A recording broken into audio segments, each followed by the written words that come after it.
Vamos a iniciar este tema bastante frecuente en nuestro medio, sobre todo en los países latinoamericanos, que suceden este tipo de patologías. Ya sabemos que el trauma es considerado por la Organización Mundial de la Salud como una epidemia. Nosotros en el 2012 pues registramos más o menos 111 fallecidos por 100,000 habitantes. Lo permitido, no debería de haber, sin embargo, pues lo que se considera como normal o permitido sería menos de 10 muertes por 100,000 habitantes en trauma, pero hay lugares en donde obviamente pues estas cifras exceden lo normal.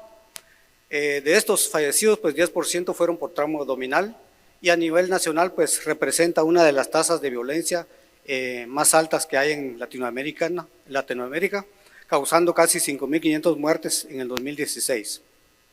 Los pacientes que mayormente fueron afectados fueron pacientes femeninos y pacientes jóvenes, como sucede en este tipo de patología. Ya desde 1982, cuando CARP reportó este resultado del manejo exitoso no operatorio hepático en un trauma cerrado de un niño, pues a partir de su experiencia empezaron a surgir muchísimos artículos tratando de reportar las mismas experiencias, sobre todo pues que se inició generalmente pues en niños, se popularizó bastante en la población pediátrica, pero también generó un poquito de controversias en cirujanos adultos, pero hoy por hoy pues sigue siendo una herramienta valiosa para el manejo de este tipo de pacientes. ¿Por qué cambió mucho el tratamiento operatorio al no operatorio? Pues esta podría ser una de las causas en las lesiones esplénicas. El riesgo de una sepsis post-esplenectomía pues es demasiado raro, pero puede ser fatal cuando se presenta, y por lo tanto se inició siempre tratando de conservar el vaso, o incluso en algunas oportunidades implantando el vaso, o sea, lo que se conoce como esplenosis. El reconocimiento de este riesgo pues fue lo que llevó a tratar de conservar este órgano tan importante, y por eso este estudio, a partir de 1990, 11 años de estudio, 193 pacientes, el método frecuente para salvar el vaso fue la esplenorrafia, 66%, y 13% apenas manejo conservador. Sucede mucho en nuestros países este tipo de accidentes. Este lugarcito está como a 8 kilómetros de nuestro hospital. Sucede que el primer hospital que encuentran los bomberos en el camino pues es el nuestro, es el Hospital Roosevelt, y este es uno de los accidentes menores que ha pasado. No quise poner uno que es bastante, ¿cómo se llama?, llamativo por la gran cantidad de trauma que produjo en esa oportunidad, pero así suceden los accidentes y llegan con mucha frecuencia este tipo de patologías. Hay requisitos para el tratamiento no operatorio. Bueno, los requisitos pues pueden ser para hospitales que tienen todos los recursos y que definitivamente pues tienen mejores herramientas. Hay hospitales que no lo tienen, pero lo que sí es indispensable es contar con un quirófano las 24 horas del día, porque se puede presentar alguna emergencia durante el manejo no conservador. Se debe también contar con una tomografía helicoidal para estar vigilando la evolución, la cantidad de hemorragia, etcétera, el crecimiento del hematoma y muchas cosas que se pueden observar con esta herramienta. Debemos de contar con un banco de sangre que tenga la capacidad para apoyarnos con nuestro protocolo de transfusión masiva y la disponibilidad de realizar arteriografía y angioembolización. Sin embargo, como en todos protocolos, pues siempre se rompen esquemas, no necesariamente pues contamos con esta herramienta muy útil para tratar de cohibir esta complicación. Y aquí hay algunas contraindicaciones para el manejo no operatorio que también ustedes van a ver, que no solo no se puede cumplir con todos estos requisitos si quisiéramos llevar a cabo este tipo de manejo. Está bien, la inestabilidad hemodinámica pues tiene que ser así, los signos de irritación peritoneal, pensando en la ruptura de una víscera hueca, es indispensable el manejo operatorio. El lavado peritoneal diagnóstico positivo, excluyendo eritrocitos. La tomografía que demuestre lesión combinada de órgano sólido con víscera hueca, obviamente este paciente necesita una laparotomía exploradora. Una tomografía que demuestre también lesión combinada con extravasación renal es una contraindicación relativa, como lo vamos a ver más adelante, así como una tomografía que demuestre lesión combinada con lesión esplénica grado 3 o mayor, otra contraindicación que también puede ser relativa. Evidentemente, en el camino pues se pueden presentar estas complicaciones, el paciente se puede tornar un poquito inestable y tenemos que cambiar nuestra conducta inmediatamente. Nosotros hicimos presencia en Florianópolis, Brasil, en el Congreso Panamericano de Trauma con la presentación de estos dos casos, en donde resaltábamos mucho el manejo no operatorio, sobre todo con recursos limitados. Aquí pueden ver ustedes que se presentaron dos pacientes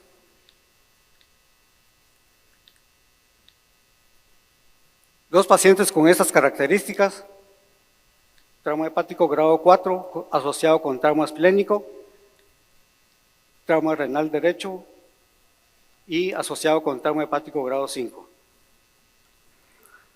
Si se recordarán, entre las contraindicaciones pues están este tipo de, estas características de estos pacientes que lograron salir adelante sin un manejo operatorio. Evidentemente pues a veces nos manejamos de esta forma, con muchas limitaciones, pero logramos sacar con estas nuevas conductas este tipo de pacientes. En el 2018 también hicimos esta publicación en la revista guatemalteca de cirugía, resultados preliminares del manejo conservador del trauma hepatoesplénico en pacientes que están estables.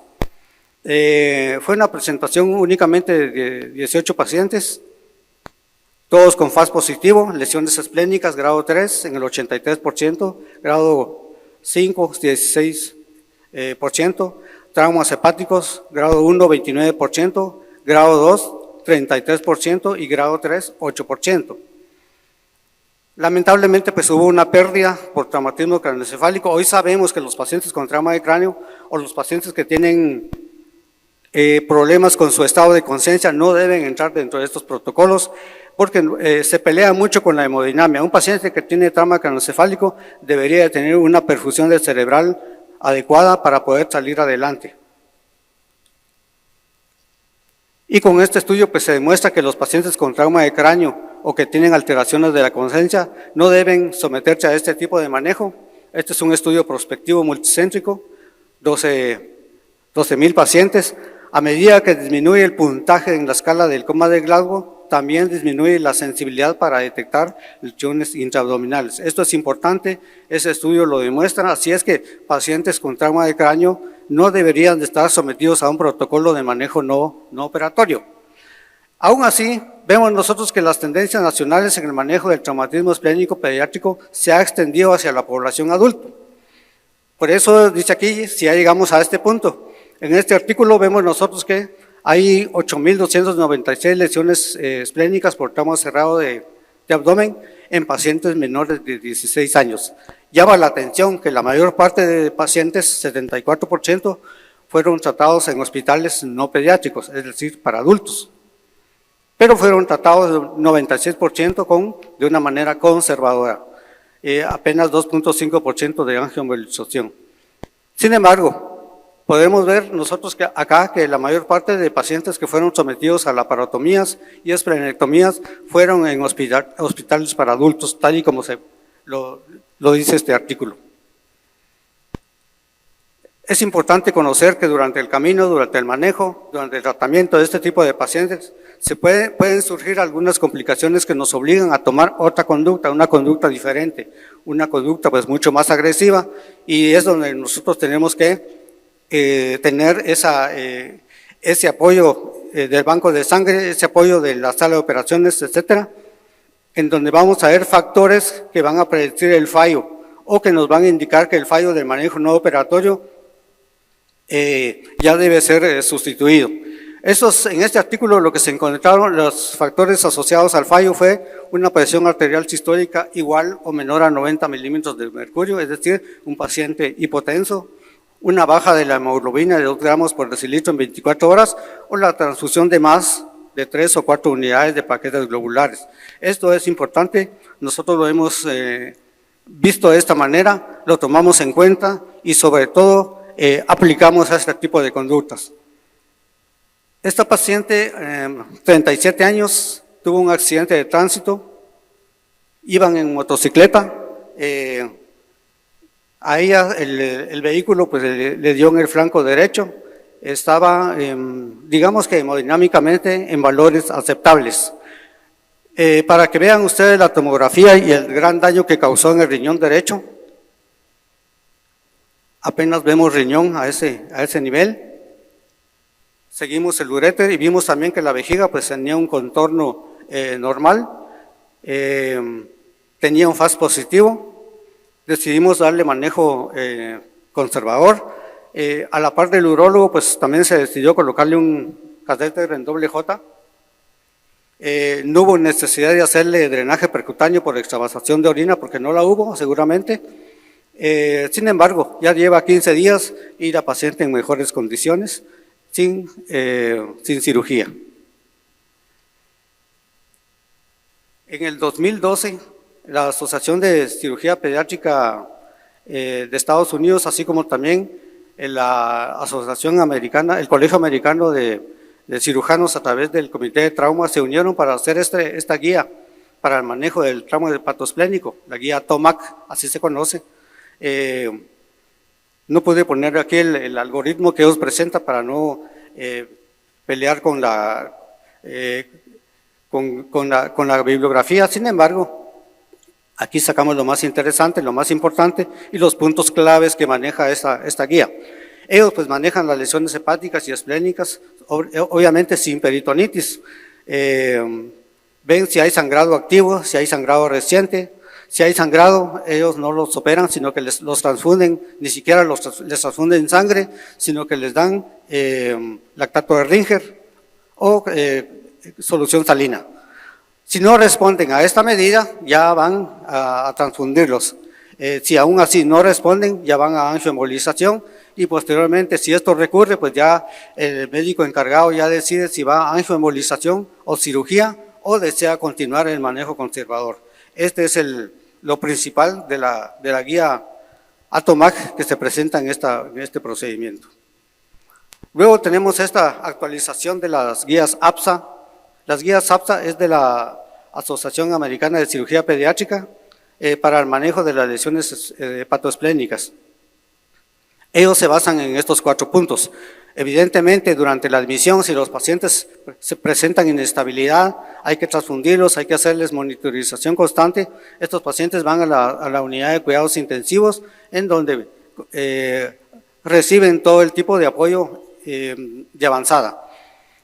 También están los procedimientos, se transfunden, si es necesario la angioembolización o si es necesario pues una exploración quirúrgica y posteriormente pues si todo está bien, no necesitaron ni transfusión, ni angioembolización, ni exploración quirúrgica, estos pacientes pueden estar en un servicio y si todo les va bien en 48, 72 horas, ya les dan el alta con un buen plan educacional, incluso si no presentan ninguna complicación, no les hacen tomografía de control. Lo importante en esta guía es que ellos no consideran el tipo de trauma, la magnitud del trauma para el manejo conservador. Y esto es bien importante tomarlo en cuenta porque a veces decimos que los pacientes que tienen de grado 3 para arriba, estos pacientes deberían ser quirúrgicos y no es así. La práctica pues lo demuestra. Sin embargo, pues hay muchos estudios que nos dicen que cómo es posible que en 20 años hemos cambiado drásticamente nuestra conducta de un manejo operatorio a un manejo conservador únicamente con artículos que hemos visto publicados que tienen menos de 100 pacientes. Y en parte pues sí tienen mucha razón porque a veces nosotros vemos los artículos pero no vemos cómo se llevan a cabo este tipo de investigaciones y deberíamos de basarnos en artículos que tienen, por ejemplo, un buen número de pacientes para llegar a estas conclusiones. Por ello tenemos aquí el manejo no operatorio por trauma cerrado, del traumatismo hepático, eligiendo a pacientes que estaban hemodinámicamente estables. Si lo pueden ver, este es un artículo que es prospectivo. Las mejores conclusiones se pueden trabajar de esta manera, de un estudio prospectivo, porque de un estudio retrospectivo seguramente el investigador nunca va a ver en una papeleta que va a decir falló el manejo conservador. Entonces estos casos pues no pueden ser muy objetivos. Entonces en este artículo 136 pacientes con trauma hepatoesplénico, 24 se practicó cirugía de emergencia, 112 llegaron a cirugía con manejo no operatorio. 12 pacientes fracasaron en el manejo no operatorio, fueron a cirugía, 100 pacientes fueron tratados de manera conservadora con éxito. 30% de lesiones hepáticas grado 1, grado 2 y 70% grado 3 y grado 4, para que veamos que el tipo de lesiones o la magnitud de la lesión no es una contraindicación para evitar el manejo no operatorio. Y esto es importante, insisto mucho en eso, porque a veces radiológicamente o tomográficamente se puede definir el grado de lesión que puede tener un órgano sólido, y por lo tanto pues nosotros debemos de considerar que el manejo operatorio, no operatorio, se puede llevar a cabo en este tipo de pacientes. Este tema pues es un poquito corto, la verdad es únicamente presentar parte de nuestra casuística, que es corta, pero lo que queremos demostrar acá es que se puede hacer manejo no operatorio sin angioembolización, no tiene que ser un obstáculo para este tipo de manejo. No necesariamente te vamos a evitar pacientes que tienen lesiones hepatoesplénicas para manejo no operatorio, se puede hacer manejo no operatorio en este tipo de pacientes. Tal y como dicen acá las conclusiones, los datos clínicos del ingreso, la cinemática del trauma y sobre todo la presentación clínica al ingreso son los que nos van a dar la pauta para el manejo no operatorio de este tipo de pacientes, definir nuestra conducta no operatoria. La ausencia de signos de irritación peritoneal y la estabilidad hemodinámica son guías importantísimas para que nosotros decidamos un manejo no operatorio. Tal y como lo demostramos nosotros en los trabajos que hemos publicado, la ausencia de angiografía y angioembolización no debe ser un obstáculo para el manejo no operatorio. Y es importante valorar los recursos con los que se cuenta en nuestro ámbito de trabajo para tomar decisiones críticas cuando exista el fallo en el manejo conservador. Es decir, debemos de contar con una sala de operaciones 24 horas, un banco de sangre que nos provea la cantidad de sangre necesaria para estabilizar a un paciente, y si obviamente tuviéramos angioembolización, pues hacer uso de la misma. Muchas gracias.